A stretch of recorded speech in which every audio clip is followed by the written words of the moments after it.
Sir again बड़ा लाभ thanks. जो सर ने दो बातें की है ना, खासकर इंग्लिश के पॉइंट ऑफ व्यू से, इनकी बात आप सब लोग लिख लें, खासकर वो लोग जो सिविल जज का या एडिशनल सेशन जज का इम्तिहान देना चाहते हैं या देंगे। उनकी अंग्रेजी इतनी बेहतरीन अच्छी होनी चाहिए कि जैसे इंग्लिश मदर टंग हो, फिर इतने काबिल होंगे कि इंशाअल्लाह ताला वो इम्तिहान पास कर सकेंगे। एंडोर्स करते हैं सर की बात को। तीसरी बात जो सर अभी फरमा रहे थे एक्स्ट्रा जुडिशियल कन्फेशन की, वो जब मेरा पब्लिक प्रोसिक्यूटर का इंटरव्यू था उसमें ये सवाल मुझसे पूछ लिया गया था कि एक्स्ट्रा जुडिशियल कन्फेशन किसे कहते हैं।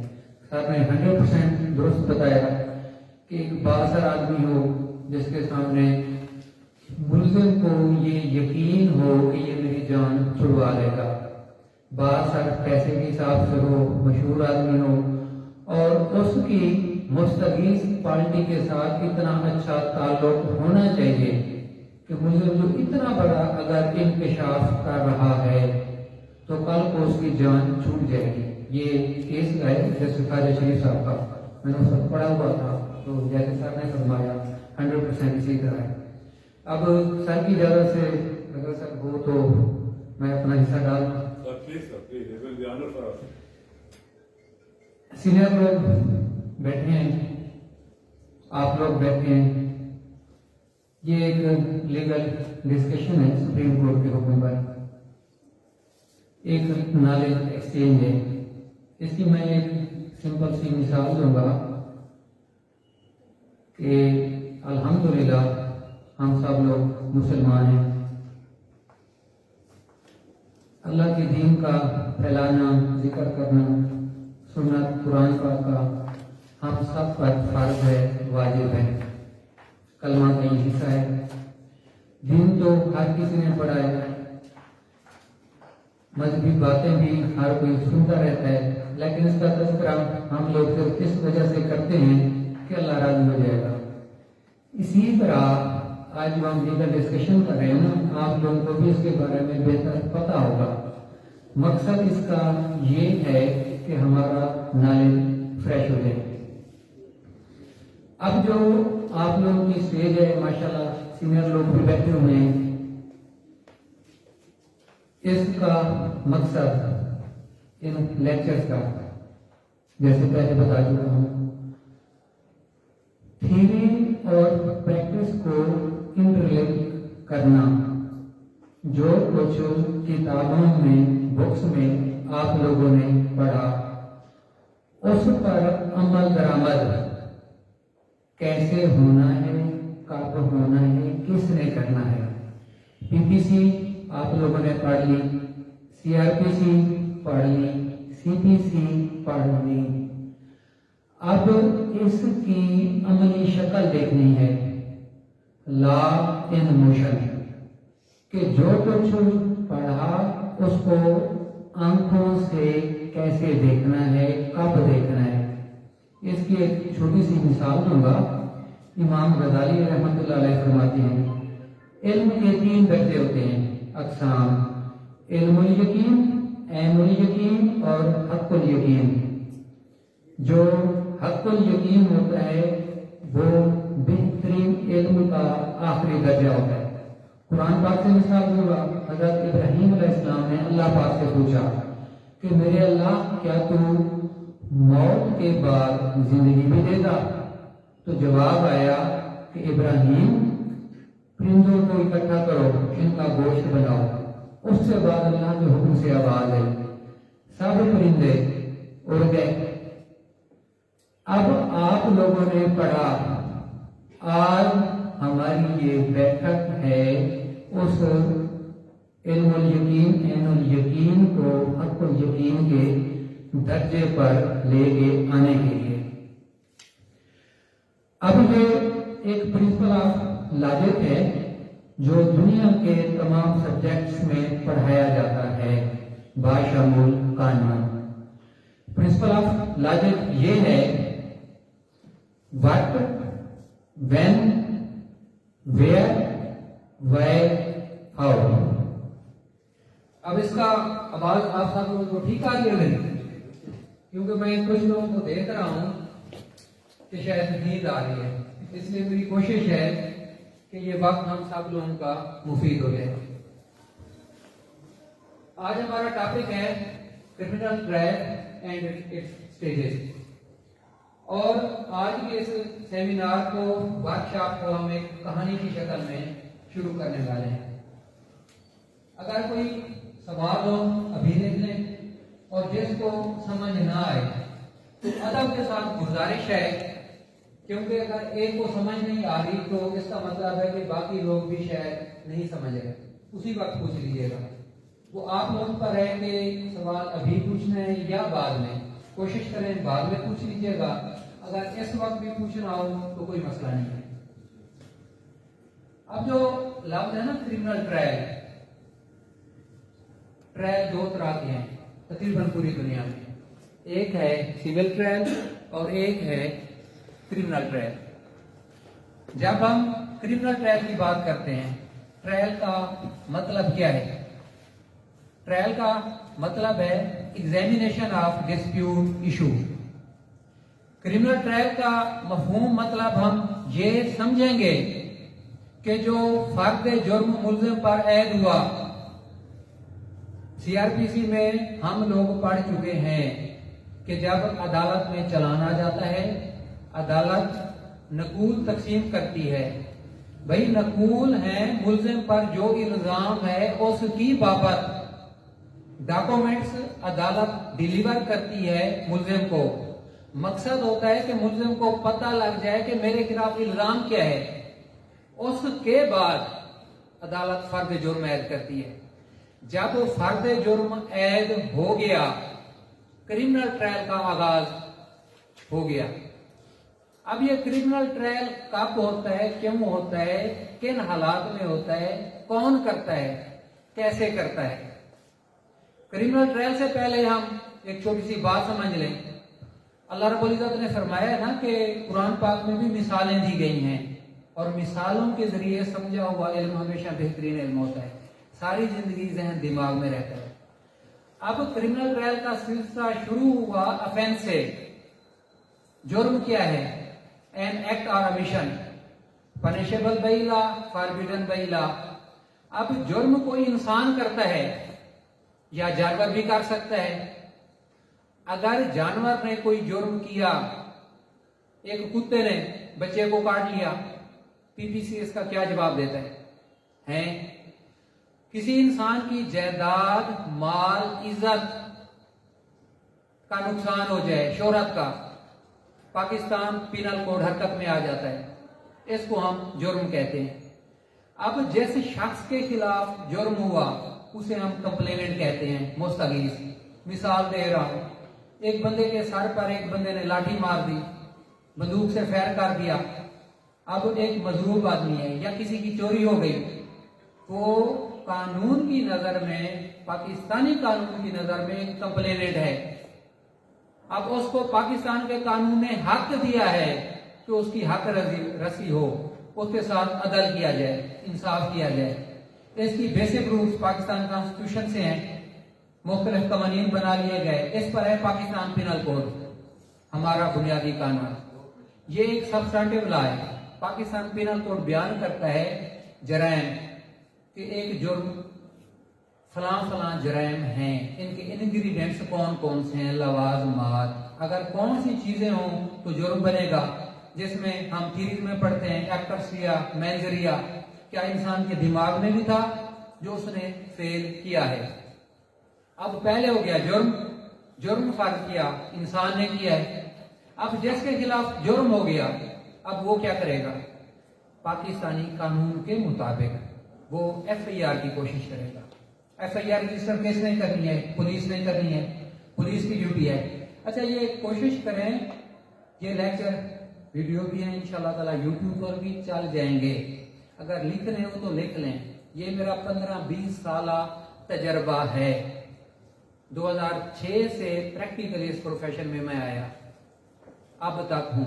एडीपीपी पहले रह चुका हूँ 2.5 साल, और 8वां 9वां साल है जुडिशियल सर्विस में। पाकिस्तान के क्रिमिनल लॉ को समझने के लिए इसकी 4 स्टेजेस जहन में रख लें। एक है प्री इन्वेस्टिगेशन स्टेज, दूसरी है आफ्टर इन्वेस्टिगेशन स्टेज, तीसरी है प्री ट्रायल स्टेज और चौथी है ट्रायल स्टेज। प्री इन्वेस्टिगेशन दोहरा रहा हूं, पहली, दूसरी है इन्वेस्टिगेशन, तीसरी है प्री ट्रायल, चौथी है ट्रायल। ये 4 बातें हमेशा जहन में रखें। अब पाकिस्तान का क्रिमिनल जस्टिस सिस्टम एक पिलर है, बिल्डिंग है, इसके 3 पिलर हैं। ये एक इमारत है पाकिस्तान का क्रिमिनल जस्टिस सिस्टम। इसके पिलर 3 हैं, पुलिस, प्रोसिक्यूशन और जुडिशरी। इन 3 महकमों ने काम करना है। इनके काम की वजह से पाकिस्तान का क्रिमिनल जस्टिस सिस्टम काम करता है। अब हम आ जाएं एफआईआर की तरफ। जो एग्रीव्ड पर्सन है, जो कंप्लेनेंट है, वो थाने चला जाता है कि जी मेरे साथ ये ज्यादती हुई है, मेरे साथ ये जुल्म हुआ है। अब जो 154 में बात लिखी हुई है वो एसएचओ से मिलेगा, वहां जो भी बंदा बैठा है उसको बताएगा, दरखास्त वो लिखवाएंगे, वही दरखास्त एसएचओ के हुक्म पर एएसआई या हेड कांस्टेबल, हम जिसे बड़ा मुंशी या मुहर्रर कहते हैं, वो लोग, अब आजकल कंप्यूटराइज सिस्टम आ गया है, उसी दरखास्त पर एफआईआर हो जाएगी कंप्यूटर वाली। अब एग्रीव्ड पर्सन की एफआईआर दर्ज हो गई, इसके बाद क्या हुआ? एसएचओ साहब के हुक्म से तफ्तीशी अफसर बन गया कोई भी उस केस का। अब तफ्तीशी अफसर ने करनी है तफ्तीश, जिसे हम कहते हैं इन्वेस्टिगेशन। इन्वेस्टिगेशन का सिर्फ एक ही मकसद है, काम है तफ्तीशी अफसर का, कलेक्शन ऑफ एविडेंस, कि जो जुर्म हुआ है इसकी बाबत वो शहादत इकट्ठी करेगा। अब इसी दौरान during the investigation bail process आ जाता है, सुपुर्दारी प्रोसेस आ जाता है, ये इसी दौरान चलते रहते हैं। ज्यादा बारीकियों में नहीं जाऊंगा, हम अपने टॉपिक से हट जाएंगे। जब तफ्तीशी अफसर तफ्तीश मुकम्मल कर लेता है, कलेक्शन ऑफ एविडेंस है, मुलजिम को अगर गिरफ्तार करना पड़े गिरफ्तार कर लेता है, अगर रिकवरी करनी हो रिकवरी हो जाती है। जब तफ्तीशी अफसर समझता है कि तफ्तीश मेरी मुकम्मल हो चुकी है, उसके बाद वो चालान तैयार करता है, जिसे हम पुलिस रिपोर्ट कहते हैं, अंडर सेक्शन 173। वो मुकम्मल तैयार करके एसएचओ से साइन करा के पब्लिक प्रोसिक्यूटर के पास जमा करा देता है। पब्लिक प्रोसिक्यूशन एक स्टेट का डिपार्टमेंट है, पंजाब गवर्नमेंट का। इसका काम यह है कि जो क्रिमिनल केसेस होते हैं उसकी पैरवी पब्लिक प्रोसिक्यूटर करेगा। एक बेसिक कंसेप्ट थ्योरी समझ लें, कोई भी जुर्म हो, क्रिमिनल जूरिस्प्रूडेंस की नजर में ये ऑफेंस अगेंस्ट स्टेट समझा जाता है। अगर किसी की चोरी हुई है, ऐसे समझा जाएगा कि ये रियासत की चोरी हुई है, लेकिन जो रियासत का शहरी है वो कंप्लेनेंट है, मुस्तगीस है। अब पब्लिक प्रोसिक्यूशन डिपार्टमेंट क्या करता है? उसने एडीपीपी, जैसे मैं खुद एडीपीपी रह चुका हूं, ऐसे समझे मैं एडीपीपी हूं, वो चालान तफ्तीश अफसर मेरे पास लेके आएगा, उसको मैं एग्जामिन करूंगा, उसकी स्क्रूटनी करूंगा। एक कानून है पब्लिक प्रोसिक्यूशन एक्ट 2006, वो मुझे बाख्तियार करता है एडीपीपी को कि एडीपीपी ने चालान में कौन कौन सी चीजें देखनी है।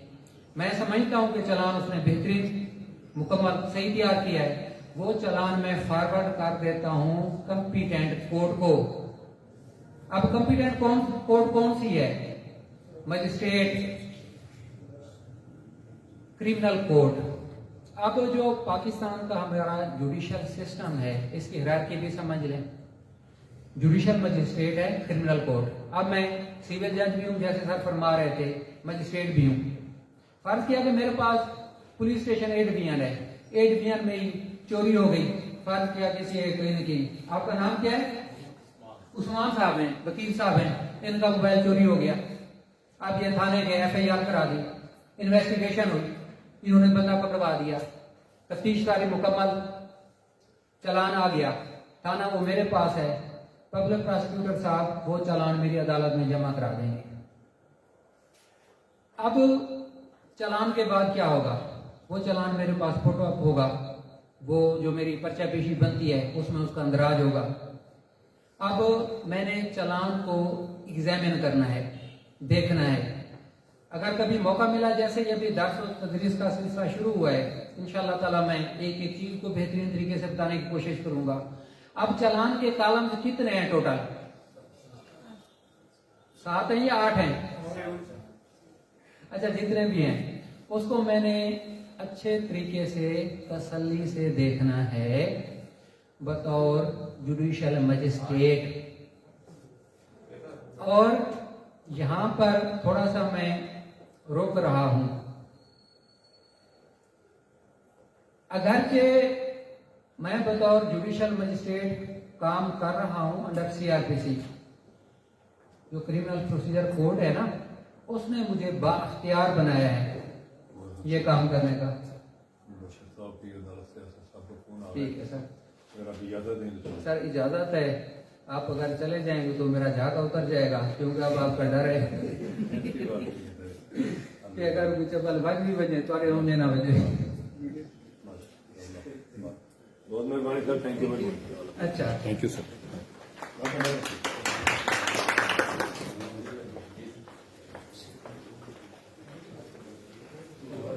इसका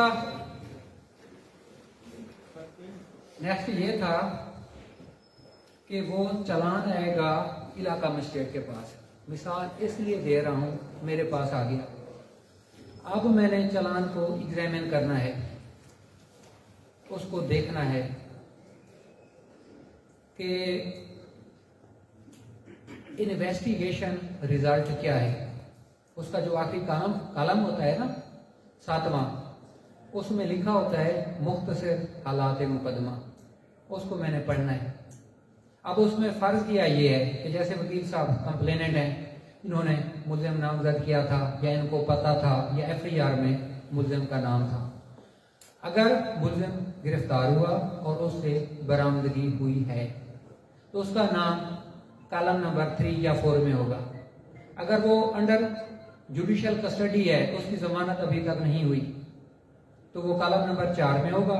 अगर वो ऑन बेल है तो मुल्जिम होगा कॉलम नंबर 3 में। मैं ये समझता हूं कि मुल्जिम का ट्रायल करना चाहिए। मेरा पहला ऑर्डर यही होगा अंडर सेक्शन सीआरपीसी का 204 कि मैंने एग्जामिन किया है पुलिस रिपोर्ट को, मुल्जिम के खिलाफ सफिशिएंट एविडेंस मौजूद है प्रोसीड करने के लिए, तो मुल्जिम को तलब किया जाए। अगर वो अंडर जुडिशियल कस्टडी है, जेल चला गया है, तो उसको मैं बुला लूंगा। जब वो आएगा तो उसे मैं कॉपी सप्लाई कर दूंगा। कौन कौन सी एफआईआर है, 161 का बयान है। इसका मकसद है मुल्जिम के खिलाफ फर्द जुर्म ऐड करना। अब नेक्स्ट मैं डेट रखूंगा फॉर फ्रेमिंग ऑफ चार्ज। अब इसका जो टाइम है वो लिखा हुआ है 7 दिन से कम सेशन कोर्ट के लिए है। जब सेशन ट्रायल पढ़ेंगे आप लोग, सेशन कोर्ट मैक्सिमम 7 दिन का टाइम देती है, दूसरा दिन, तीसरा दिन, चौथा दिन या 7 दिन के अंदर। लेकिन मैं कितने दिन दूंगा? 14 डेज से कम का पीरियड, ये स्टैट्यूटरी मेरी रिक्वायरमेंट है। लेकिन कोशिश करूंगा जितना जल्दी उसका ट्रायल हो सकता है मैं कर लूं, क्योंकि एक इंसान की कस्टडी का मसला है। जो क्रिमिनल ज्यूरिस्प्रूडेंस है उसका बेसिक कंसेप्ट ये है कि अगर मुल्जिम कैद में है तो उसकी कैद एक सजा ना समझी जाए। मेरी ये हत्तुल वसी कोशिश होनी चाहिए कि जितना जल्दी हो सके उसका मैं ट्रायल कर लूं। 2 दिन की, 4 दिन की, 5 दिन की पेशी डालूं, उसके बाद मुल्जिम आएगा। अब उस पर फर्द जुर्म ऐद होगा। फर्द जुर्म यही होता है कि उसे बताया जाता है आप पर ये इल्जाम है, आप क्या कहते हैं, फलां जुर्म के मुताबिक, फलां सेक्शन के मुताबिक आपने ये जुर्म किया है। वो कहता है मैंने नहीं किया, ठीक है। उसका बयान सुनकर ये हम इसे फ्रेमिंग ऑफ चार्ज कहते हैं। चार्ज फ्रेम हो गया, उसके बाद अब ट्रायल शुरू हो गया। नेक्स्ट प्रोसीडिंग होती है फॉर प्रोसिक्यूशन एविडेंस, शहादत इस्तगासा। इस्तगासा कौन है? कंप्लेनेंट पार्टी है, वकील साहब हैं, ये खुद गवाह होंगे या इनके कोई और प्राइवेट गवाह हैं वो भी शामिल होंगे। उसमें तफ्तीशी अफसर गवाह होगा, अगर कोई कांस्टेबल वगैरह है जिनकी मौजूदगी में रिकवरी वगैरह हुई है, ये लोग गवाह होते हैं। 4, 5, 6 वो हालात केस के हिसाब से होते हैं। अब इनकी एविडेंस होगी। अब जो एविडेंस है ये कानून शहादत आर्डर के मुताबिक होगी, QSO 1984, उसमें आप लोगों ने पढ़ा है। अच्छा, ये बताएं समझ सब लोगों को आ रही है? इंतहाई आसान और सादा बातें कर रहा हूं, कहानी दुरुस्त समझ आ रही है। अब अगर किसी से पूछ लूं तो बता देंगे आप लोग? सर आप बता देंगे मैंने क्या कहा है? अभी पूछा नहीं है। एविडेंस इस तरीके से होगी, वकील साहब हैं, अदालत आ गए, अब ये खड़े होंगे कि जी मेरी एविडेंस है, शहादत लिखी। ट्रायल की डेफिनेशन क्या है? किसी कानून में बताई गई है? सिर्फ एक कानून है पाकिस्तान का, बैंकर्स बुक्स एविडेंस, उसमें ट्रायल की डेफिनेशन दी गई है। लेकिन क्रिमिनल ट्रायल की डेफिनेशन वो नहीं लगती। ट्रायल की डेफिनेशन हमेशा जहन में रख लें। इसका जैसे मकसद मैं आप लोगों को बता रहा था, ये होता है judicial scrutiny, judicial examination of matter in issue. इस ये यूनिवर्सल डेफिनेशन है। आप सिविल ट्रायल समझ लें या क्रिमिनल ट्रायल समझ लें कि जो मामला है ना, जिसे हम सादा अल्फाज में रोला कहते हैं, फसाद कहते हैं, चक्कर कहते हैं, सिविल में या क्रिमिनल लॉ में। क्रिमिनल लॉ में जुर्म है, कत्ल है, डकैती है, उसकी जुडिशियल स्क्रूटनी करना कि क्या इस मुल्जिम ने ये जुर्म किया है या नहीं किया। ट्रायल का मकसद ये है। अगर हम सिविल लॉ को देख लें, उसमें जो इश्यूज हैं उनका फैसला करना होता है, ट्रायल का मकसद है। क्रिमिनल लॉ में ट्रायल को कुछ इस तरीके से, क्योंकि मेरे पास स्लाइड भी है, पहले मेरी ये कोशिश है कि इस तरीके से जब मैं थोड़ा सा आप लोगों को बता दूंगा ना, स्लाइड समझने में आसानी हो जाएगी। जुडिशियल एग्जामिनेशन तो है, लेकिन ये एक सीन समझ लें, एक नजारा समझ लें। अब ये लेक्चर हो रहा है, मिसाल के तौर पर इसको अदालत समझ लें। यहां कुर्सी है, मैं बैठ गया आप लोगों के सामने, अदालत लगी है, वकील साहब बैठे हैं, कंप्लेनेंट हैं खुद, इनके साथ ये 2 साहिबान बैठे हैं, इनके गवाह हैं, तफ्तीशी अफसर साहब भी मौके पे मौजूद हैं। अब ये 3 या 4 गवाहान मौजूद हैं और मुल्जिम भी है, वो आज नहीं है क्योंकि यहां और लोग बैठे हैं, और मिसाल भी ऐसी नहीं देनी चाहिए। क्या ख्याल है आप लोगों का? मुल्जिम भी खड़ा होता है और गवाह भी खड़े होते हैं, और दोनों के वकला साहबान भी मौजूद होते हैं। अब वकील साहब खुद हैं कंप्लेनेंट, लेकिन जो हमारा कोड ऑफ कंडक्ट है पंजाब बार कौंसिल का, वकील साहब कोशिश करें कि अपने केस में खुद वकील ना बने। ये अपने किसी दोस्त से, हाफिज काशिफ सागर साहब से रिक्वेस्ट करेंगे कि आप साहब मेरा केस का लड़ो। अब आप साहब इनके वकील साहब हैं, जो मुल्जिम है वो भी अपने कोई वकील कर लेंगे। अब अशखास देख लें कौन कौन से अदालत में मौजूद हैं। 3-4 गवाहन भी मौजूद हैं, मुस्तगीस समेत उसके वकील साहब भी मौजूद हैं, मुल्जिम भी अदालत में है, उसके वकील साहब भी मौजूद हैं। अब ये मंजर पहला सुन लें। फर्द जुर्म ऐद हो चुका है, अब एविडेंस होनी है। इनकी वकील साहब की खुद की एविडेंस होगी। कानून शहादत आर्डर हमें ये कहता है एविडेंस कुछ इस तरह से होगी। पहले एग्जामिनेशन इन चीफ होगा। एग्जामिनेशन इन चीफ इब्तदाई बयान कहते हैं, सिविल और क्रिमिनल दोनों में होता है। एग्जामिनेशन चीफ का मकसद होता है कि कोर्ट के नोटिस में मामला आ जाए कि इसका मौक़िफ़ क्या है। अब वकील साहब हैं, खुद ही अपना examination chief लिखवाएंगे।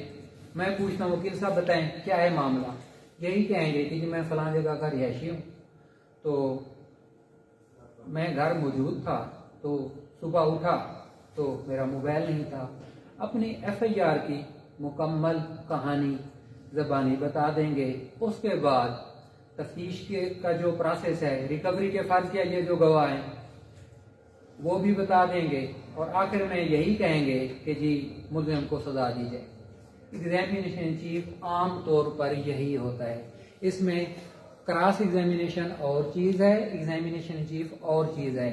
Examination in chief में लीडिंग क्वेश्चन नहीं होते।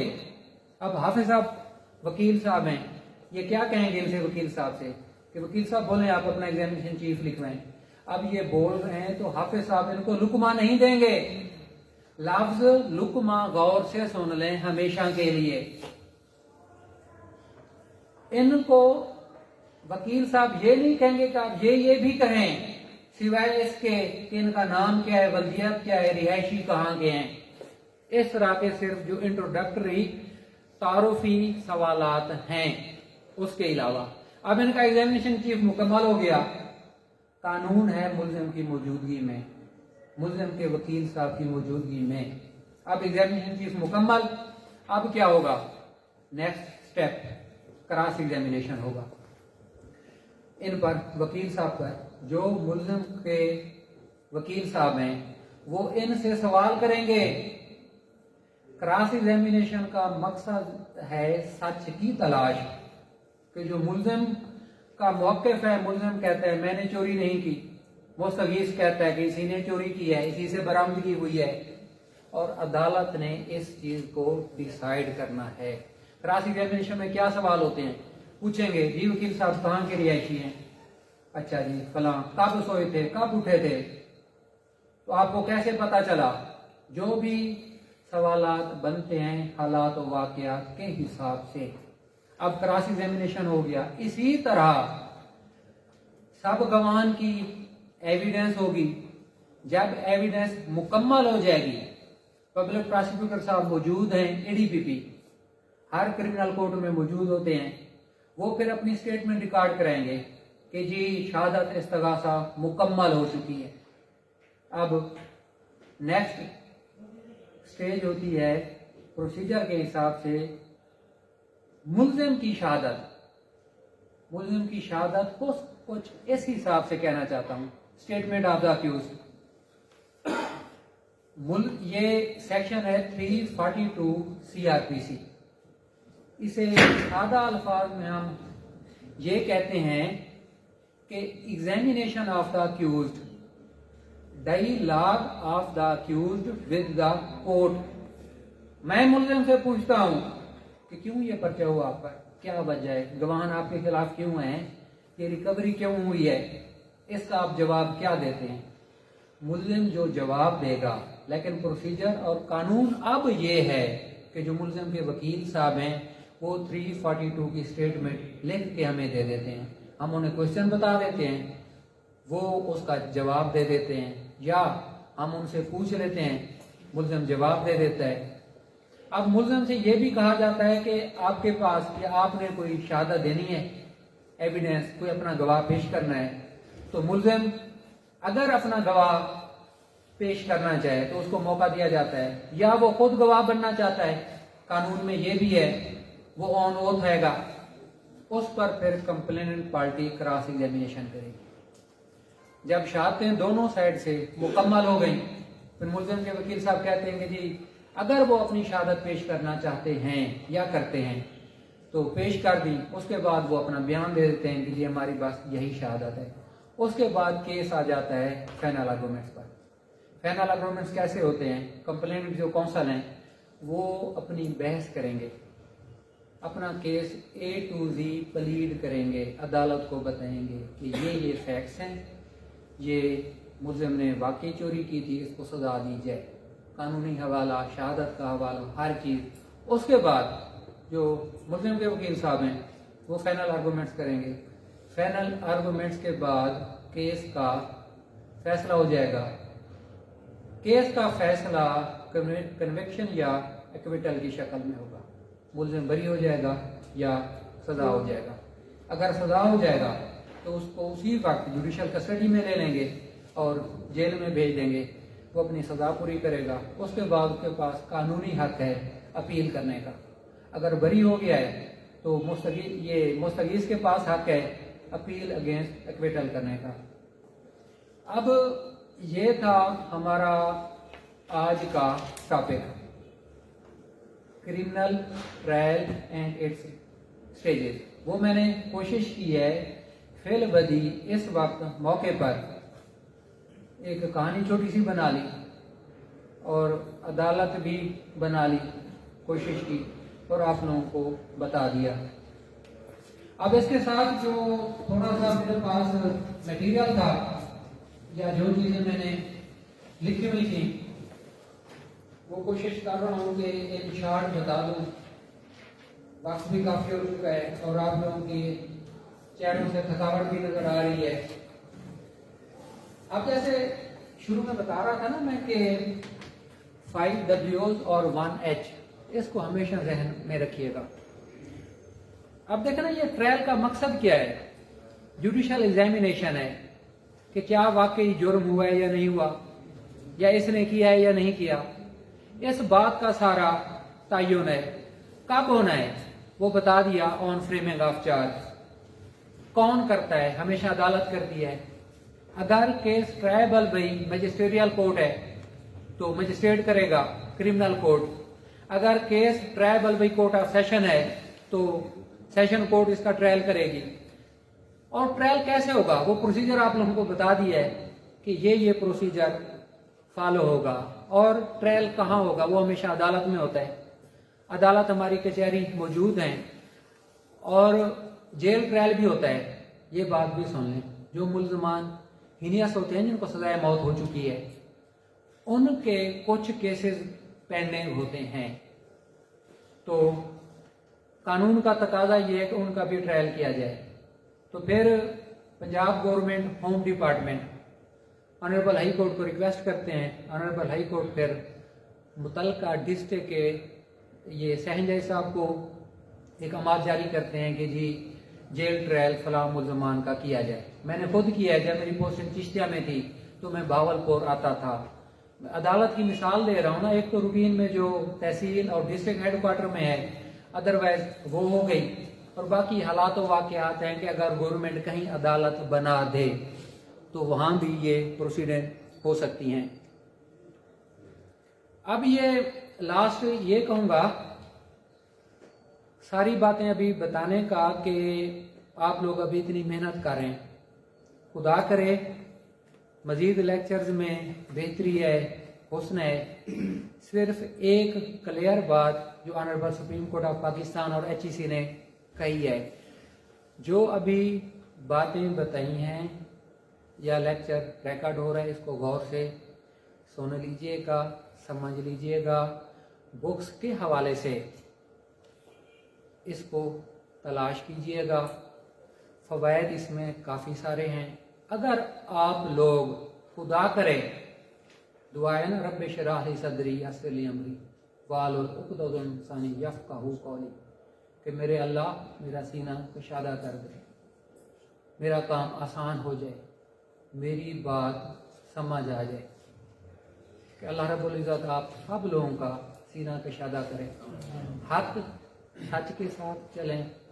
अगर काबिल बनेंगे, काबिलियत होगी तो मुल्क तरक्की करेगा, इंसाफ होगा।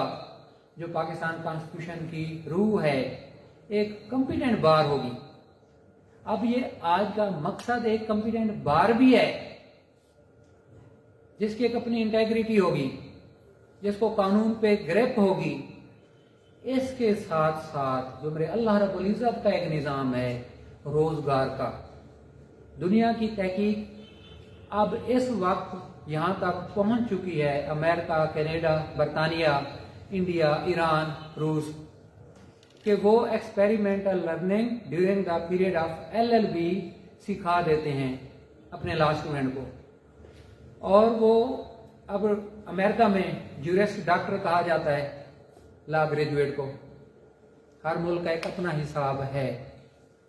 ड्यूरिंग द एजुकेशन इतनी बेहतरीन तालीम दे देते हैं, इतना कुछ सिखा देते हैं कि बाद में सीनियर के पास ना जाना पड़े। और जो आप लोगों का भी एक सिस्टम एक ऐसा चला है ना, सिर्फ 2-3 हफ्ते बहुत थोड़ा टाइम है। मिसाल दे रहा हूँ, 1 साल की अगर आप लोगों की सिर्फ ट्रेनिंग हो इस मुल्की निज़ाम के मुताबिक कि आप लोगों की एक्सपेरिमेंटल लर्निंग हो, यूनिवर्सिटी वो इदारा कराए। ये जो अभी एक छोटा सा सेमिनार मैंने आप लोगों को कराया क्रिमिनल लॉ में, इसकी प्रैक्टिकल एप्लीकेशन कैसे हो सकती है। आप लोग 15-20 बैठे हैं, हर एक को मैं काम दे दूंगा कि FIR कोई लिखो, चालान कैसे आता है इसको आप समझें, उसके बाद मुझे बताएं। अदालत में ले जाऊं आप लोगों को साथ, देखें ये क्या हो रहा है, बहस क्या हो रही है। उसके बाद जो वकील साहब बहस कर रहे हैं आर्गूमेंट्स, उनसे हम रिक्वेस्ट करेंगे सर हमें फाइल दिखाएं, हमारे साथ कुछ ये स्टूडेंट्स ला के ये देखना चाहते हैं। सिविल साइड पे आ जाएं, अर्जी दावा जवाब दावा लिखवाएं, एप्लीकेशन लिखवाएं, आप लोगों से आर्गूमेंट्स कराएं। तो ये कैसे हो सकता है या कैसे नहीं हो सकता कि आप लोगों को प्रैक्टिकल एक्सपेरिमेंटल स्किल्स ना आए।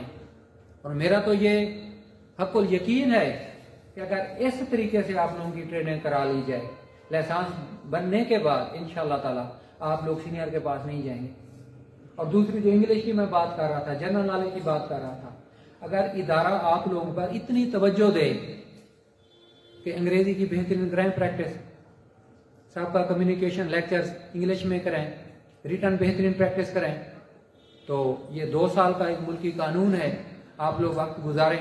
उसके बाद सिविल जज का इम्तिहान कैसे पास नहीं होता, या बेरोजगारी का इशू कैसे हो सकता है। अमेरिका ने इस चीज पर ऐसे ही काबू पाया था।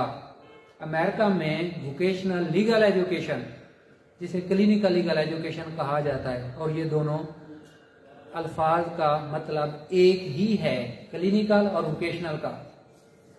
कि अमेरिका में जब ये रियल एस्टेट बिजनेस के मसाइल हुए, फिनेंशियल इश्यूज आ गए, लॉ के एडमिशंस अमेरिका में बहुत थोड़े हो गए, लोग परेशान हो गए, यूनिवर्सिटीज वाले, लॉ कॉलेज वाले। क्या वजह है कि लोग अब इंटरेस्ट ही नहीं ले रहे लॉ में एडमिशन लेने के। रिसर्च हुई, पता ये चला कि जो अमेरिका का निज़ाम तालीम है लॉ का, इसमें एक्सपेरिमेंटल लर्निंग तो है ही नहीं। जब एक स्टूडेंट लॉ करने के बाद भी 5-4 साल मजीद रोजगार के लिए कोशिश करे, तो वो कहते हैं कि छोड़ो, हम तो वो डिग्री हासिल करना चाहते हैं जिसके बाद फौरन हमारी जॉब हो जाए या फौरन हम अपना काम शुरू कर सकें। वकालत में तो ऐसी बात ही नहीं है, ऐसा नहीं हो सकता। अमेरिका ने फिर अपना experimental learning, clinical legal education को बहुत ज़्यादा ये जोर दिया। अमेरिका को कॉपी की दुनिया के बाकी सब ममालिक ने। अब वहाँ पर यही है सिलसिला, जिसका आज मेरी ये कोशिश थी कि आप लोगों को क्रिमिनल ट्रायल इसकी स्टेजेस जो मुख्तसर सा वक्त था इस हिसाब से पढ़ाऊं। अब इसको मिसाल को आप ऐसे समझ लेना कि अभी आप लोग माशाल्लाह इदारे में हैं, अभी लाइसेंस नहीं आया, या यूनिवर्सिटी मुझे कह दे कि जी ये 40 लोगों की क्लास है, आपने उनको 3 माह या 6 महीने में बेहतरीन क्लिनिकल लीगल एजुकेशन की ट्रेनिंग देनी है, या बार काउंसिल मुझे कह दे और आप लोगों को मैं अपनी सुपरविजन में लूं 3 महीने या 6 महीने, और प्रोसीजर तरीकाकार मेरा यही होगा जो आप लोगों को बताया है। सब लोग ईमानदारी से बताएं कि क्या लाइसेंस मिलने के बाद आप लोग फील करेंगे कि हमें काम सीखने की जरूरत है सीनियर के पास। कोई अगर सच तो बोलना चाहिए। भाई आपका नाम क्या है? क्या सब नींद तो नहीं आ रही? सच्ची बात है। मैंने आखिर में क्या बात की है? सर आपने यही कहा है कि अगर जिसको 10 बार आप इनवाइट करते हैं तो कोचिंग करते हैं, उसके बाद वो सीनियर के पास जाते। हाँ, अब क्या सीनियर के पास जाने की जरूरत होगी या रोजगार का मसला होगा? कोई ऐसा शख्स जो कहे कि हाँ वाकई सीखने की जरूरत होगी, अगर इस तरीके से सिखाया जाए, कोई है कोई आप में से एक बंदा ये है तरीका है तदरीस अब जदीद दुनिया का। ये मेथड है, ये तरीका है, ये रूह है, मकसद है, काम है, जिसके लिए आज हम इकट्ठे हुए हैं कि वोकेशनल एजुकेशन आप लोगों को दी जाए। शुरू में कहा सीआरपीसी पीपीसी तो पढ़ा है ना, अब सेक्शन वगैरह खोल लेते। जी वकील साहब हों शुरू अल्लाह का नाम लेकर, बिस्मिल्लाह करें, आप बिस्मिल्लाह करें। लेकिन अब कोशिश की है कि लॉ इन मोशन आप लोगों की आंखों के सामने हो। चलो एक लॉ मूव भी छोटा सा हो गया ना स्टार्ट, कि कैसे होता है। अब सवालात पे आ जाए जी। तो मेरा क्वेश्चन ये है कि एक 302 का मुद्दा है जी जो कस्टडी में 8 मंथ तक उसने बेल सर सिर्फ एक मिनट वो जरा पूछें।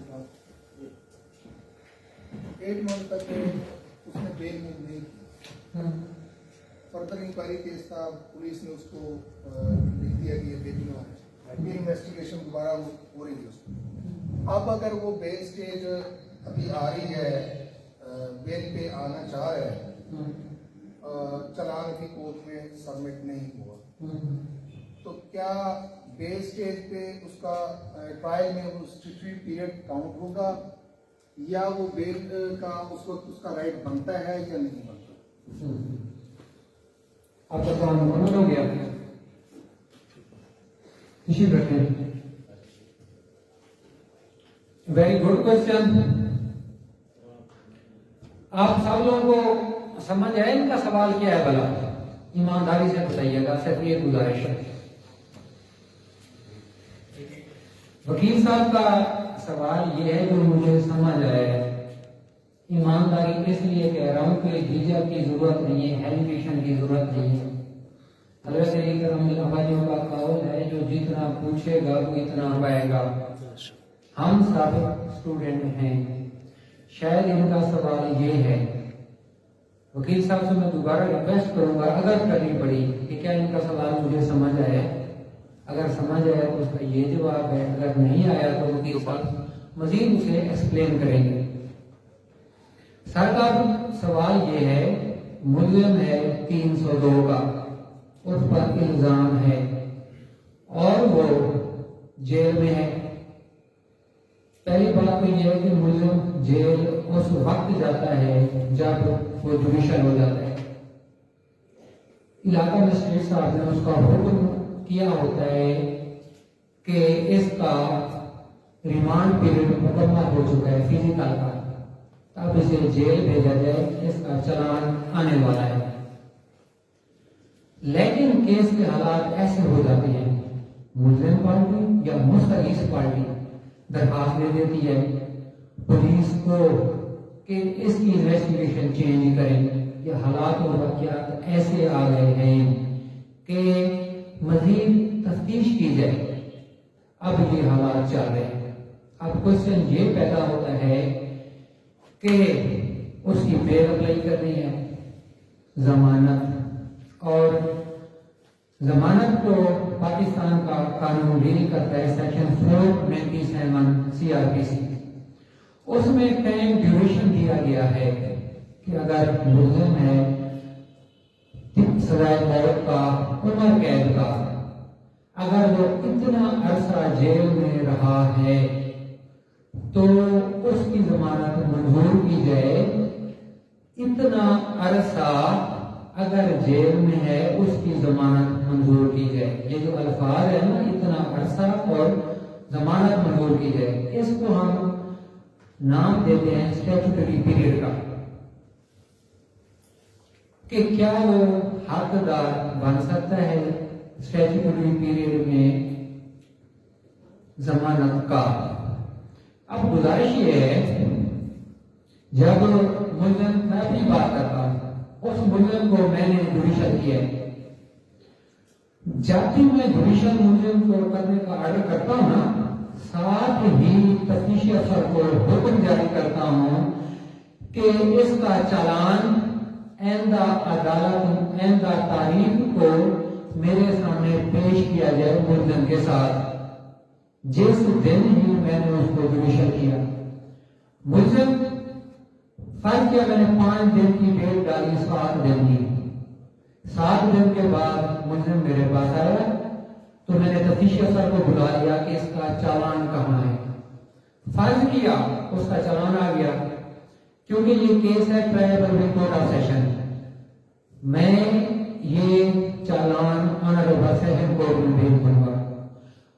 मुलजिम से क्योंकि बात चल पड़ी है, मुलजिम से ये भी कंसेंट लेना होती है अगर तहसील हेडक्वार्टर पे मेरी पोस्टिंग होती। फर्ज किया मैं कानपुर होता, तहसील कानपुर में, कि आपका ट्रायल कहाँ किया जाए, हेडक्वार्टर में या कानपुर। अगर उसे जान का खतरा है कानपुर में, वो कहता है कि नहीं मेरा ट्रायल कहीं पे कहाँ किया जाए, तो मैं ये आर्डर में लिख दूंगा कि मुलजिम ने कहा था कि इसका ट्रायल कहीं या कहाँ किया जाए। जब उसका चालान आ जाएगा तो ऑनरेबल कोर्ट ऑफ सेशन उसका ट्रायल शुरू कर देगी। स्टैट्यूटरी पीरियड का मुलजिम को फायदा उस वक्त शुरू होता है अगरचे उसकी कस्टडी तो जब से वो अंडर पुलिस कस्टडी है टाइम शुरू हो गया, फिर ये देखना पड़ता है कि उसका फार्द जुर्म कब हुआ और शहादत अभी तक मुकम्मल क्यों नहीं हुई। इसमें मुलजिम का कसूर है या कंप्लेनिंग पार्टी का कसूर है।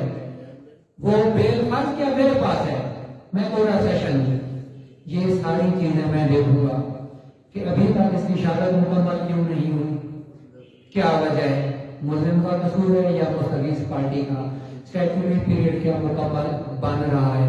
अब जो वकील साहब का मेन सवाल था कि उसकी अभी अगर तफ्तीश जारी है, अदालत में जब एक दफा चालान आ गया ना, अब अदालत में उसकी कॉग्निजेंस ले ली, ट्रायल शुरू हो चुका है।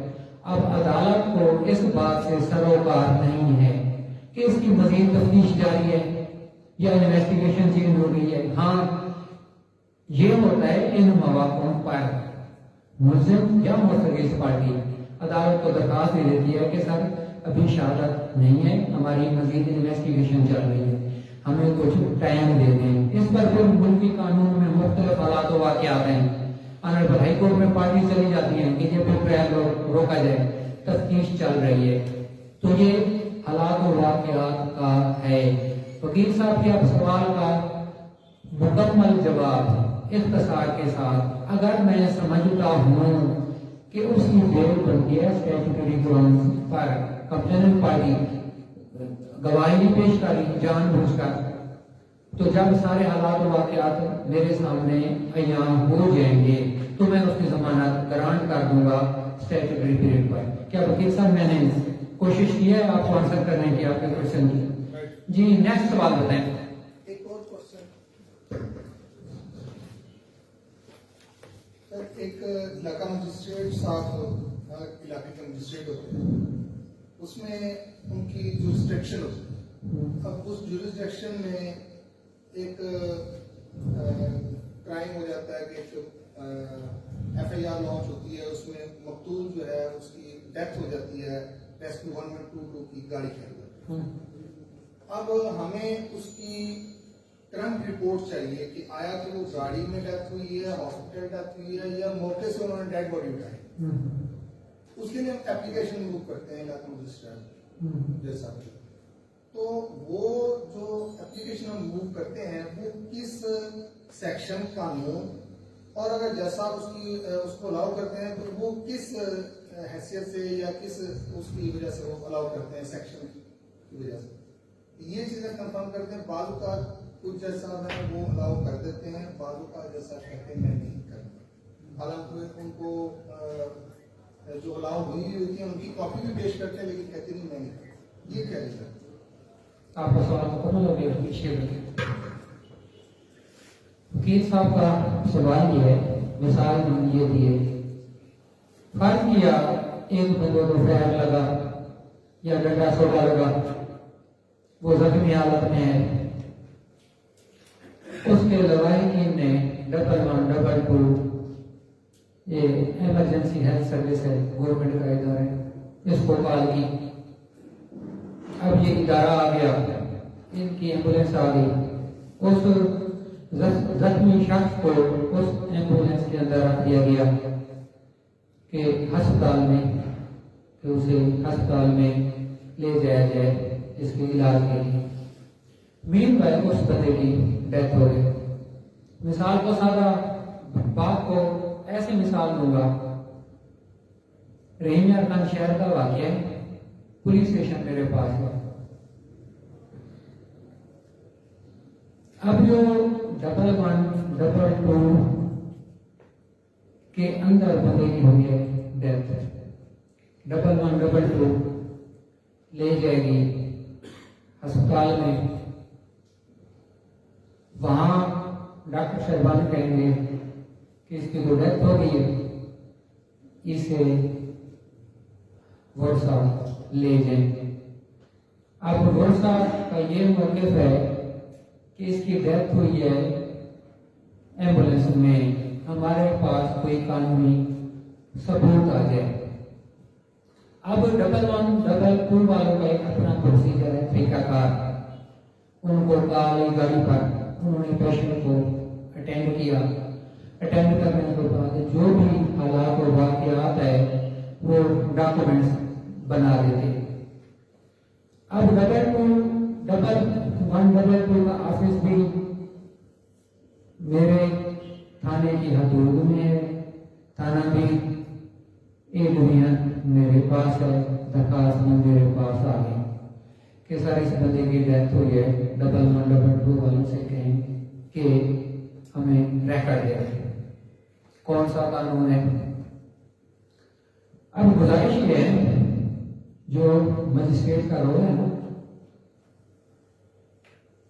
पुलिस रूल्स 1934 के मुताबिक और सीआरपीसी के मुताबिक, अब कुछ है मजिस्ट्रेट की इनहेरेंट पावर्स। इनहेरेंट पावर्स कहते हैं फितरी ताकत। पिछले लेक्चर में कोशिश की थी समझाने की कि इनहेरेंट पावर किसे कहते हैं, जो कानून की वजह से, मुल्की कानून की वजह से किसी ओहदादार शख्स को एक अख्तियार मिल जाए, उसे हम इनहेरेंट पावर्स कहते हैं। अब सीआरपीसी में बहुत खूबसूरत बात यह है कि इनहेरेंट पावर तो हाई कोर्ट के पास है, 561A कैपिटल, तो मजिस्ट्रेट के पास कहां से इनहेरेंट पावर आ गई? क्योंकि भाई का तो सवाल है ना, बजाय इतना सवाल नहीं लग रहा, मासूमाना सवाल लग रहा है, लेकिन उसका जवाब है ना, उस पर फिलासफी अफला है और उसकी जो समझ है ना, वो दुआ करता हूं कि अल्लाह करे आप लोगों को 3-4 सालों के अंदर आ जाए, जब प्रैक्टिस शुरू कर देंगे। क्योंकि सवाल सादा है लेकिन उसका आंसर बहुत ज्यादा कॉम्प्लिकेटेड है।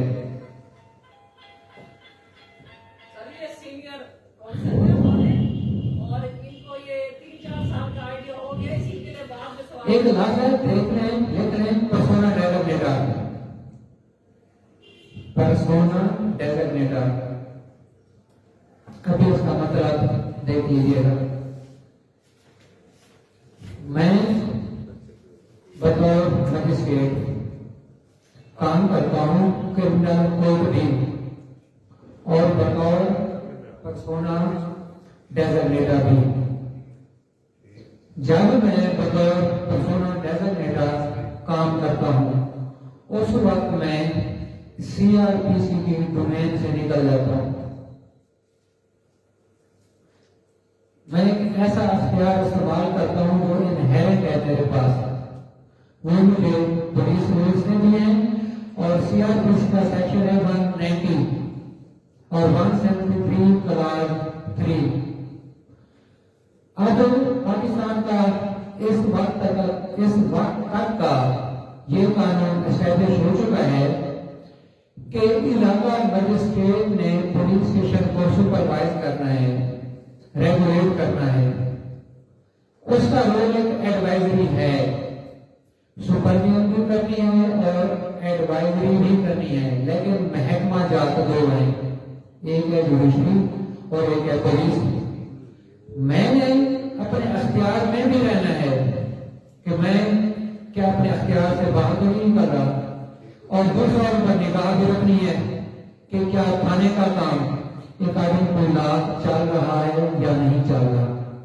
अब जुर्म हो गया थाने की हदूद में, पार्टी का जो मौकफ है कि जुर्म हो गया है, वो पाकिस्तानी शहरी हैं जो मेरे पास दरखास्त लेके आए हैं।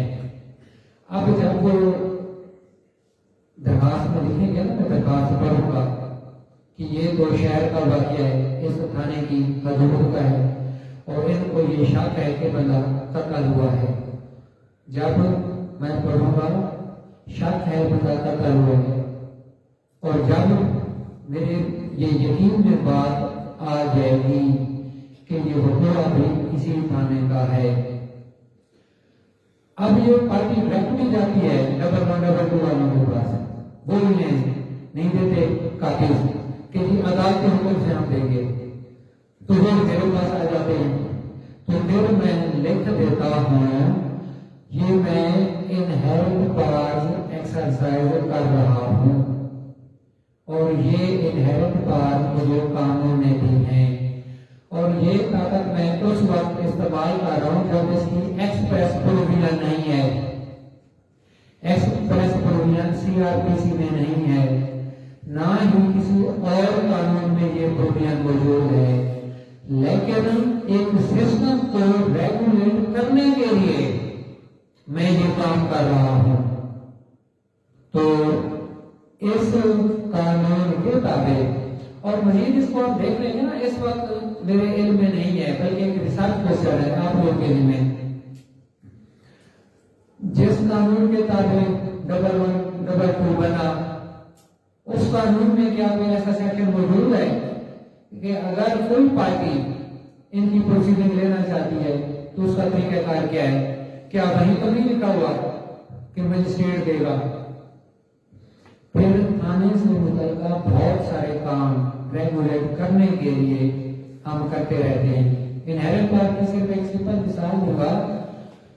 अब ऑफेंस है 302, पुलिस ने उसकी कैंसिलेशन रिपोर्ट बना दी। अब वो मेरे पास आ गई कैंसिलेशन रिपोर्ट, उसके साथ मैंने एग्री कर लिया। जो मेरा एग्री करने का काम है, फेल है, ये मैंने एज ए पर्सोना डेटा काम किया है, इनहेरेंट पावर्स इस्तेमाल की हैं।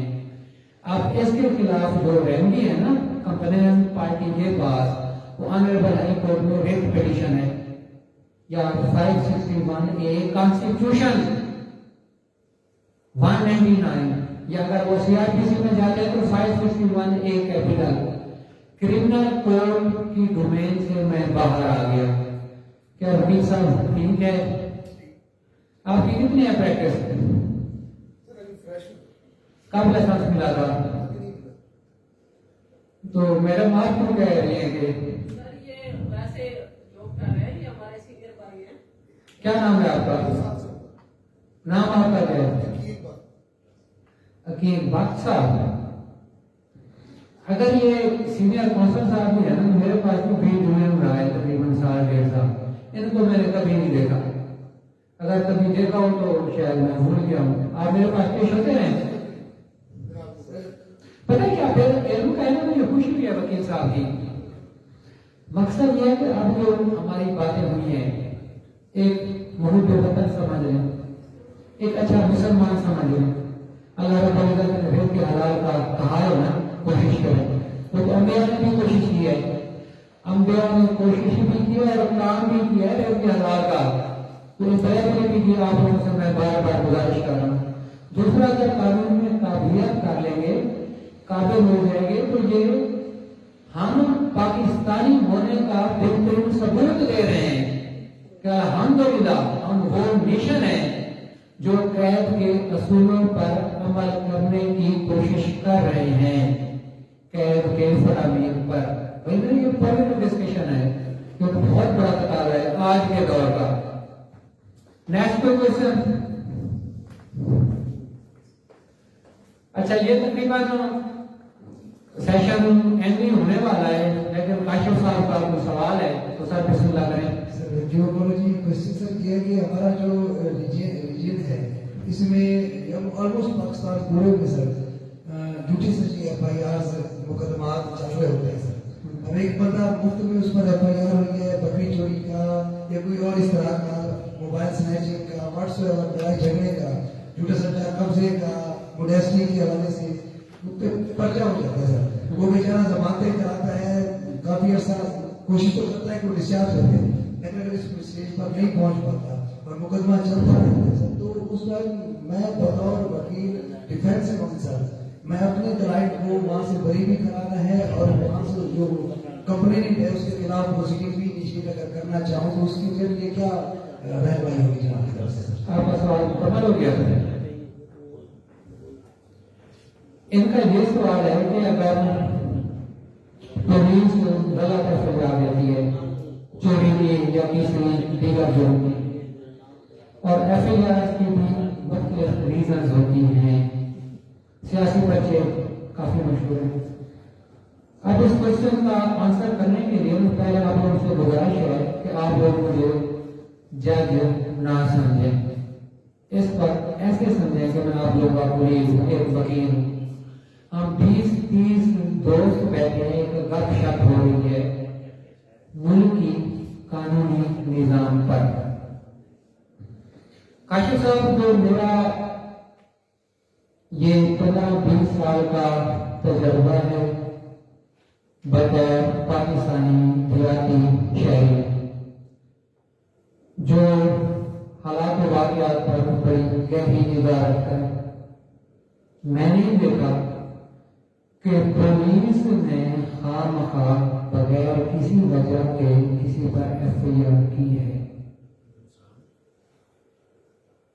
नहीं होता होता, हाँ शायद सियासी वजूहात की बिना पर वो बहुत थोड़े होते हैं बच्चे।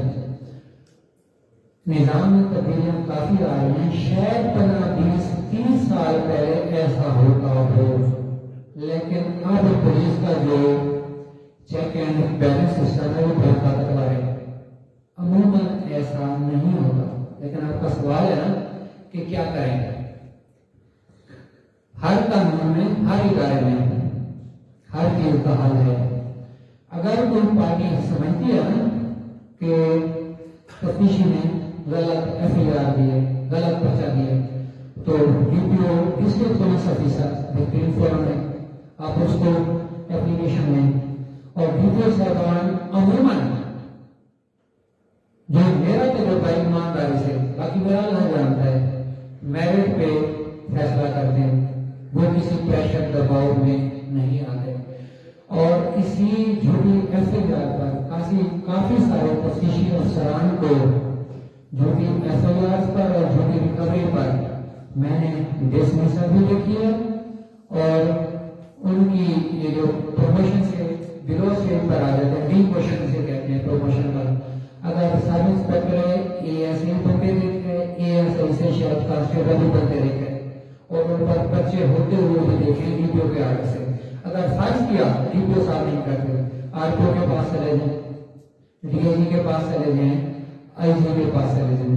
अल्लाह की रहमत हर जगह मौजूद है और गुजारिश कर रहा हूँ पुलिस बगैर किसी वजह से, क्योंकि मैं ये गुजारिश कर रहा हूँ ओपन सीधी सी बात है, लीगल डिस्कशन है। मैं बिहार से ताल्लुक है, एक हमारा बहुत बड़ा गांव है, 5-6 लोगों पर 500-600 लोगों पर मुश्तमिल, और आज भी मैं इलाहिया बात करता हूँ, किस तरह की गपशप होती है। मैं कहता हूँ मुझे तो नहीं यार आज तक मेरे गांव में किसी एक बंदे पर भी गलत बचा हुआ हो। रोले होते हैं आपस में फ्री गैंग के, फर्क 506 दिन तक है या तला कलामी है, लेकिन FIR चोरी हो गई। अब बिटवीन द पार्टी होता है असल रोला। पुलिस अमूमन बहुत कम मुस्तगीस बनती है, फ्री गैंग आपस में हो गए। अब देखे ना ये बंदा ने दरखास्त ले जाता है कि उसने मेरी बच्चे चोरी कर ली, कसम उठा लेते हैं। मुल्की कानून पे 154 को कह रहे हैं कि आप और FIR दें। अब पुलिस का क्या कसूर है, मुस्तगीस ने झूठ बोला ना। अगर फर्ज किया पुलिस पार्टी बन गई है तो पुलिस का ना बेहतर निजाम है। और ये 22 AB भी है, हमारी जो जस्टिस ऑफिस है उनके पास भी पुलिस के जो neglect excess of duty 22 AB में लिखा हुआ है वो भी फोरम है। जी काशिफ साहब, next question. Sir, actually being the student, being the participant of the legal revision course, I have to learn that what are the pinpoints to my being a duty of the defense counsel on FIR sir, कि मैं अपने जो client को वो ताफ़ुज़ कैसे कोई procedure में 340 में 342 के थ्रू क्या मैं वो एविडेंस लेके आ सकता हूँ या जो और चीजें उसके बारे में मुझे क्लैरिफिकेशन मिले। Very good question. आप लोगों का सवाल समझ आया? सिर्फ एक ही निकाल है सच का। अगर सब लोग सच बोले ना मुझे बहुत खुशी होगी, और अगर सब लोग ये कहना हमें समझ नहीं आया तो ज्यादा खुशी होगी।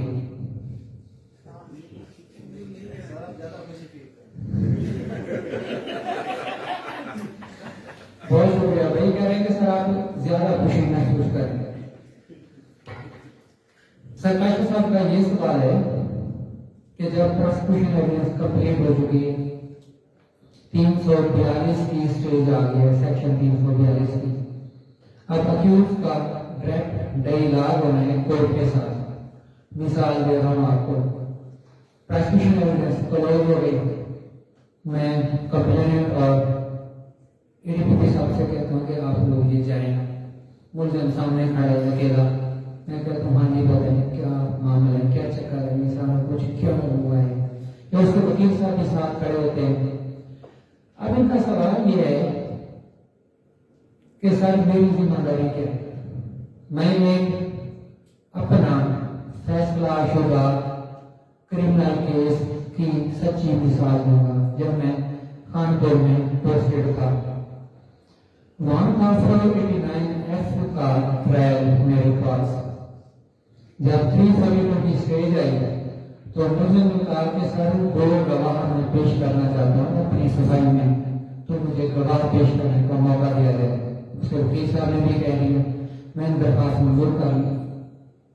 उसके बाद वो 2 गवाह आ गए, उनकी एविडेंस कंप्लीट हुई, कुछ डॉक्यूमेंट्री एविडेंस थी वो भी मैंने ली।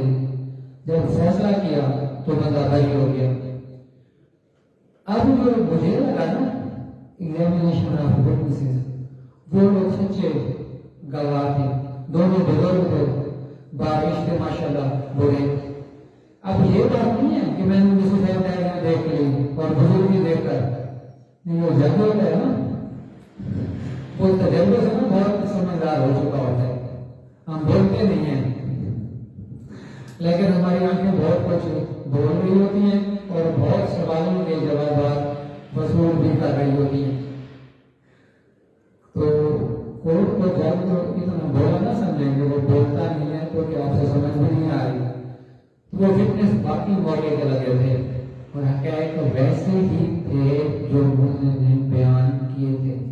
अब सर काशिफ साहब का ये है, वैसे आमतौर पर पाकिस्तान का क्रिमिनल जस्टिस सिस्टम में वकला से अवाम बोलते हैं कि मुझे खुद गवाह ना बने उसके लिए बेहतर नहीं है। लेकिन अगर मुझे हकी सच्ची है, सच में बेगुनाह है, सच में उस पर गलत केस बन गया है, तो मेरी ये आज़माना राय है अल्लाह के हुक्म के मुताबिक बनेगा। मिसाल दे रहा हूं कैसे। अब मुलजिम पर पर्चा हो गया चोरी का, रेमिया खान में FIR हो गई। अब वो बैठा कोयटा में है, वहां बैंक में जॉब करता है,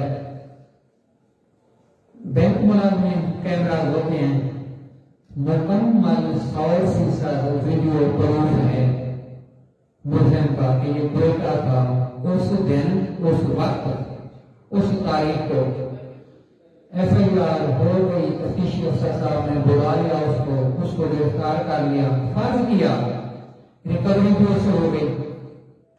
अब ट्रायल आता है, 342 की स्टेज आती है और मुलजिम, मैं उसका वकील हूं, वो मुझे वीडियो दिखाता है, बैंक का सारा रेकॉर्ड दिखाता है, हाजिरी दिखाता है ऑनलाइन, टाइम प्रेशर उसका मशीन में लगाओ, उसको क्या कहते हैं, बायोमेट्रिक अटेंडेंस।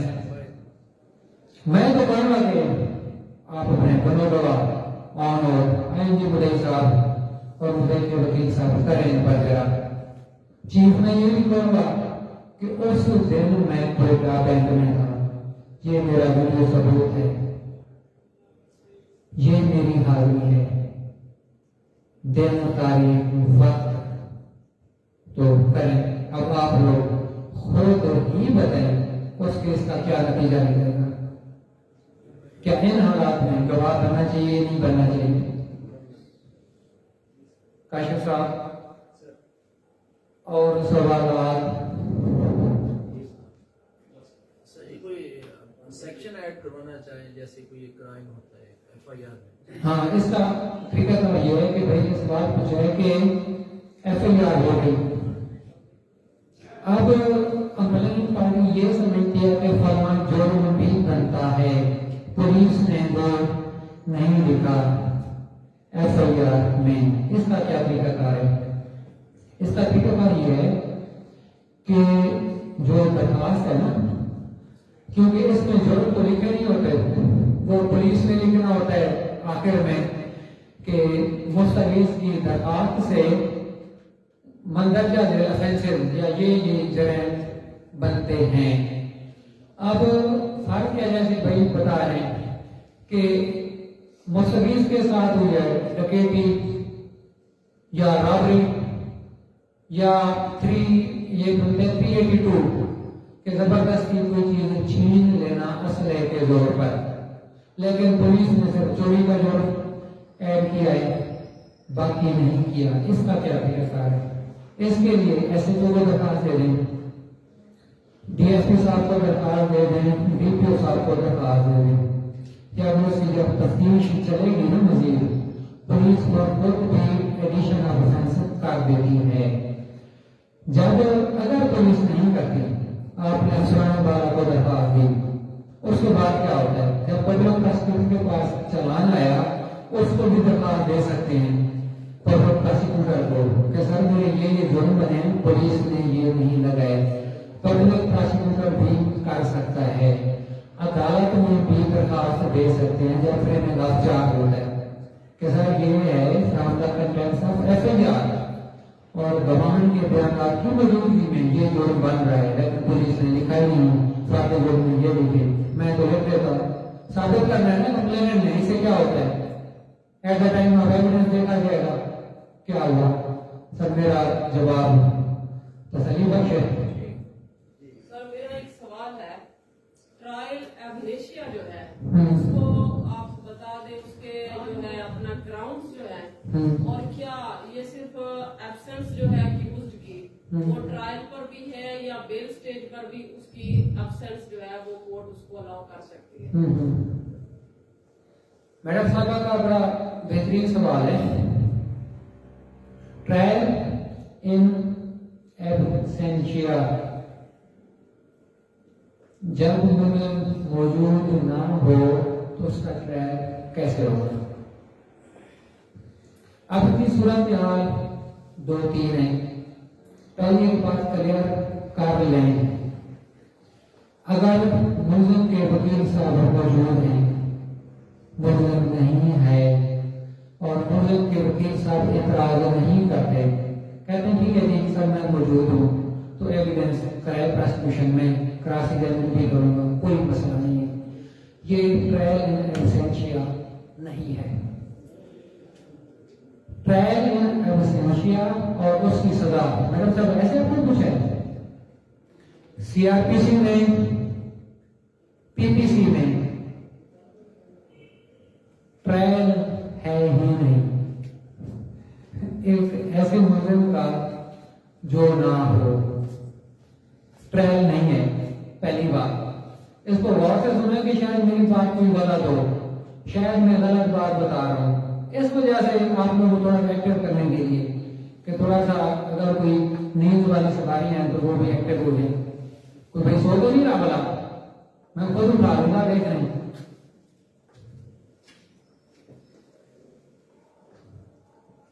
तरीकाकार ये होता है, जब किसी मुलजिम पर FIR हो जाती है ना, वो भाग जाता है। 302 का केस ले लें, मुलजिम भाग जाता है, इन्वेस्टिगेशन ज्वाइन नहीं करता, पुलिस अंडर सेक्शन 87-88 कार्रवाई करती है, वो पुलिस का बयान लिखती है, गवाहन का बयान लिखते हैं और इलाका मजिस्ट्रेट साहब को दरखास्त देती है कि इसका इश्तिहार जारी किया जाए। मुलजिम का कोई पता नहीं है वो कहाँ पे है, हम उसका इश्तिहार जारी करने का ऑर्डर कर देते हैं। उसके बाद तफ्तीशी अफसर उसका चालान तैयार करता है। उस चालान को हम 512 का चालान कहते हैं। 512 का जब चालान हमारे पास आता है ना, उसका जो कॉलम नंबर 2 है, उसमें मुलजिम का नाम सुर्ख स्याही से लिखा होता है। जब भी मेरे सामने चालान आता है, मैं कॉलम नंबर 2 देखता हूँ सुर्ख स्याही से, तो यही समझ जाता हूँ कि मुलजिम मफरूर है, केस सेशन है या मजिस्ट्रियल है। अब अगर मजिस्ट्रियल उसका ट्रायल मैंने करना है, मैं क्या करूंगा? अब मेरे पास 2 ऑप्शन हैं, या तो मैं उनका बयान लिख लूं गवाहन का, सेक्शन 512 CRPC का मुझे इजाजत देता है कि गवाहन का मैं बयान लिख लूं, इसलिए कि कल को ये बात ना जाए महसूस रहे, और केस को मैं दाखिल दफ्तर कर दूंगा, मुझे को सजा ही नहीं करूंगा।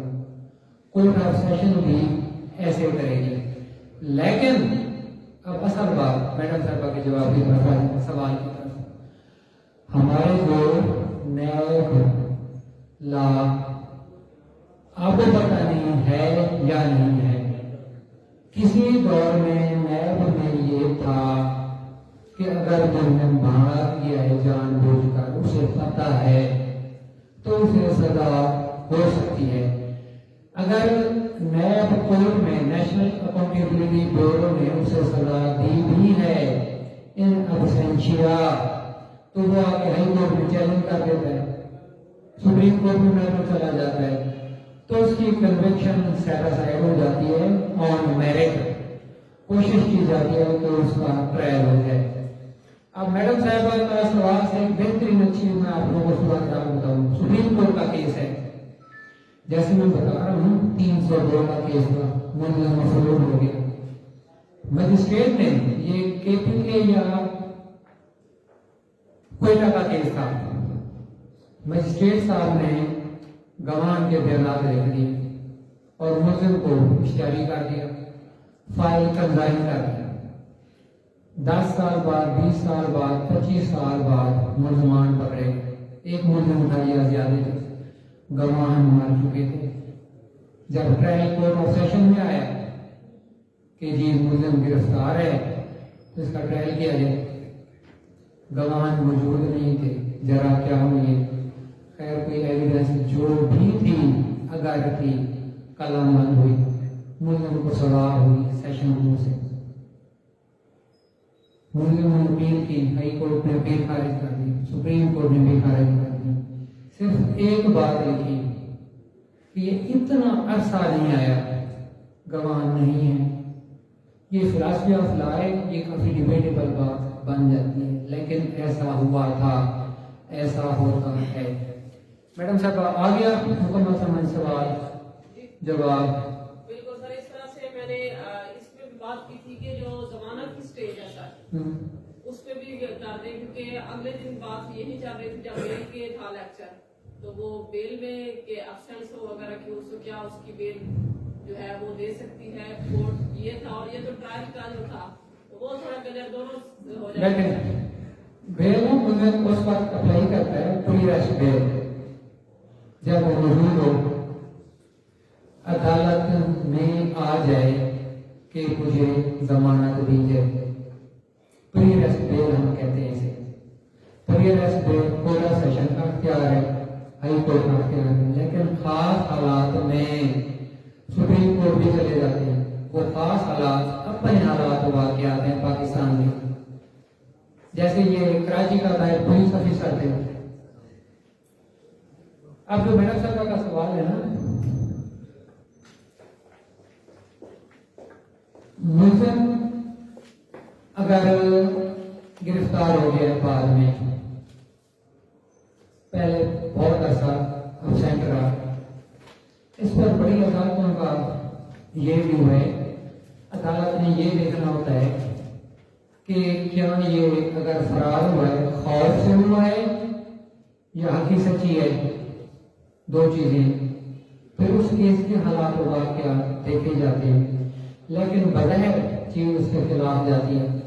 और खासकर अगर दो तीन मुसलमान हैं, एक दो का फैसला हो गया, जिनका फैसला हुआ है वो बरी हुए हैं और वो मेन की वो नहीं है, तो वो मेन की उनको दुबई बैठा है, 5-10 साल बाहर रहा या सऊदीया चला गया, वहां हाजी साहब बन गए, देखता रहा पाकिस्तान में क्या हो रहा है, दो बंदे बरी हो गए, हाजी साहब पहुंच गए, मुझे जमाना दीजिए, मैं तो बाहर हूं, मुझे तो पता नहीं है मेरे खिलाफ FIR। अदालत कहते हैं नहीं, इतना सा काम रहा है, चल ट्रायल फेस कर। ये हालात तो हाल वाकयात पे है कि जो मफरूर मुल्जिम है उसकी जमानत देनी चाहिए या नहीं देनी चाहिए, नेचर ऑफ ऑफेंस होता है, लेकिन हम मजिस्ट्रेटियल लेवल पे जो छोटे मोटे जराइम होते हैं उसमें हम जमानत कर देते हैं। वो जामिन आ गया ना, मचलता आ गया उसका, जब जामिन आ जाते हैं अमूमन फिर वो मुल्जिम नहीं भागता। तो आज का इतना ही काफी है क्योंकि कोर्ट टाइम है। इसमें मौजूदा हालात के अंदर काफी केसेस इस तरह के होते हैं कि जो है वो क्राइम हुआ है, क्राइम की जो है वो उसमें आप कह रहे हैं विजिबिलिटी है, जो फैक्चुअल है ग्राउंड हकीकत में, मतलब इन ट्रुथ मतलब क्राइम हुआ है। जैसे उस रेलदा पर कट्टा साहब थे, ये मतलब पूरा शहर जानता है कि रहीम यार खान की विसिनिटी के अंदर 500 बंदे का मर्डर जो है वो उनके जो है वो क्रेडिट के ऊपर है, क्रेडिट कह रहे हैं डिसक्रेडिट कह रहे हैं, जो भी बारे मतलब सारे सानिया साहिबाग का इंसिडेंट था और जो ब्रूटल मर्डर था, मतलब पहले उनको मारा गया, मतलब बिल्कुल टारगेट प्लांटेड मर्डर, गोलियां उनको हिट की गई और उसके बाद जो है वो एविडेंस तलाश की जा रही थी कि इनको दहशतगर्द साबित किया जाए। तो काफी केसेस इस तरह के हैं कि जो है मतलब जो क्राइम है वो हुआ है लेकिन जो है वो गवाह नहीं आ पाते, या मतलब जो है तो इस सिलसिले में मौजूदा जो कोई है मतलब कि उनको जो है वो डेथ पेनल्टी है वो मतलब इसके ऊपर अगर कोई मतलब सब तशरीफ रखें, जी सर तशरीफ रखें हम, जी मतलब ये मैं अप्रिशिएट करता हूँ। मतलब कोई ऐसी तो अमेंडमेंट आनी चाहिए, एक्सीलेंट क्वेश्चन, कंक्रीट एविडेंस आ जाए। बेहतरीन सवाल है इनका। अब इसका जवाब ये है कि आज हम अल्हम्दुलिल्लाह जिसकी वजह से या जो हस्ती या जो इदारा हमारे इकट्ठे बैठने की वजह बना वो हमारे अजीम लायक है पाकिस्तान बार कौंसिल। उन्होंने इनिशिएटिव लिया रूल ऑफ लॉ का, पूरी दुनिया का ये निज़ाम है, पूरी दुनिया में वकील साहब को अगर बहुत ज्यादा इज्जत की वजह से देखा जाता है तो वो सैंबल ऑफ रूल ऑफ लॉ की वजह से। जब भी पाकिस्तान में कोई अनकॉन्स्टिट्यूशनल मसला आया तो वकला साहबान ने अपनी जान की कुर्बानी पेश की। पाकिस्तान को भी वकील साहब ने बनाया। वकील साहब का सवाल इनके अपने जवाब में भी है कि ये वकला की जिम्मेदारी है, रिस्पॉन्सिबिलिटी है। कोई अगर इदारा इस पर एक्शन ले तो उस इदारे को असिस्ट कौन करेगा? वकला से बाहर नहीं करना है ना। अदालत चाहे सुप्रीम कोर्ट हो या हाई कोर्ट हो, इसकी बेहतरीन मामन वो हमारे वकला से बाहर है। आप लोग देखें ना, बैठे हैं आज 15-20 लोग, आप लोग एक अपनी छोटी सी ये बना लें, एसोसिएशन बना लें, छोटा सा आप लोग एक ग्रुप बना लें जिसका मकसद होगा रूल ऑफ लॉ। इसके लिए बेहतरीन फोरम, बेहतरीन अदालत ऑनरेबल हाई कोर्ट है। जब अनकॉन्स्टिट्यूशनल काम आप कोई भी देखें उसके बाद आप अदालत का दरवाजा खटखें। और जब आप लोग क्योंकि माशाल्लाह वकला साहबान है, अल्लाह रब्बुल इज्जत आप लोगों को कामयाबी दे आने वाले वक्त में, पंजाब बार कौंसिल को साथ मिले, पाकिस्तान बार काउंसिल को साथ में दें। जब ऑनरेबल हाई कोर्ट में ये इशू एजिटेट करें, कोई भी हो जो अनकॉन्स्टिट्यूशनल हो, तो अल्हम्दुलिल्लाह पाकिस्तान की यही तो अल्लाह पाक की खास रहमत है कि जब भी कोई अनकॉन्स्टिट्यूशनल इशू हुआ, वकला की आदत सबसे पहले खड़ी हुई। जो मामला अदालत में रखा, फिर अदालत ने उसको फंडामेंटल राइट्स के हिसाब से उसको किया, उसका वंस फॉर ऑल हमेशा के लिए बेहतरीन हल आ गया। ठीक है वकील साहब? तो नहीं आया, मतलब यहाँ तो हम इंसाफ का दर मतलब कहते यहाँ भी देखते हैं कि मतलब देखने के दूसरा वो खैर कोई वाला मर्डर था, कितने भी जो वकील साहब वो जो रूल ऑफ लॉ है ना, इसी को तो मैं आपसे सदा कर रहा हूँ। मर्डर है और उसके बावजूद भी जो है वो मतलब बताते ये हक सच के लिए अगर पूरी दुनिया में या पाकिस्तान में अगर कोई मुजाहिद है तो वकला साहबान है।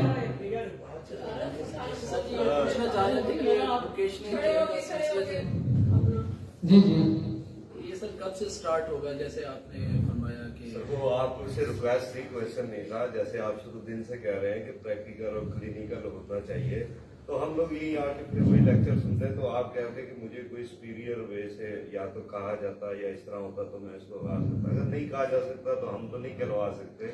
तो अगर आपके पास कोई टाइम है या आप सोचते कुछ इस तरह प्लान करके इन्हीं दिनों में इसको प्रैक्टिकली, जैसे आज आपने साफ बात की है कि चलान ले आऊं, फैक्ट करें, यूं बैठ के करें, हम आप पर हमें असाइनमेंट्स वगैरह दे दें, हम घरों से भी कुछ तैयार कर रहे हैं, तो होमवर्क जैसे हो गया। मैं हमेशा हाजिर हूँ। देखो ना वकील साहब, हर बात पे अप्रिशिएट हमेशा हम वकला की आदत को करते हैं, अजीम वकला को करते हैं। ये उन्हीं की वजह से तो आज अल्हम्दुलिल्लाह सब कुछ हो रहा है। ये तो आप पहले अल्लाह का शुक्र अदा करें और 2 नवाफिल पढ़ें, पाकिस्तान बार काउंसिल का शुक्रिया अदा करें, तो उनकी वजह से ये अल्लाह की खास रहमत हुई है। तो इस पर जो सर काशिफ साहब से मेरी हुई है बात, अब चलो आपने बात ओपन ही कर दी है। अब 2-3 बातें हैं, नेक्स्ट लेक्चर में होंगे, ये मेरे साथ थोड़ा सा डिस्कस कर लेंगे कि क्या होंगे, क्या होना चाहिए। और जो बाकी बात है वो काशिफ साहब से मैं बात कर लूंगा। ये इंशाल्लाह ताला करते हैं। बाबा साहब आप इजाजत दें, काफी टाइम हो गया है। तो आज मेरे ख्याल में जो भी लोग बैठे थे, खालिसतन लोग बैठे थे सीखने वाले, तो आप सब लोगों का मैं मशकूर हूँ। मेरे लिए दुआ कीजिएगा, इस तरह का हमारा बेहतरीन सिलसिला जारी हो। तो इजाजत दें, अल्लाह हाफिज़। सर ये स्टूडेंट जो आपके बैठे हैं तो हमारे साथ कोऑर्डिनेटर के साथ जो है ना, सबके साथ जो बार वोकेशनल कैंडिडेट्स, सर अगर आप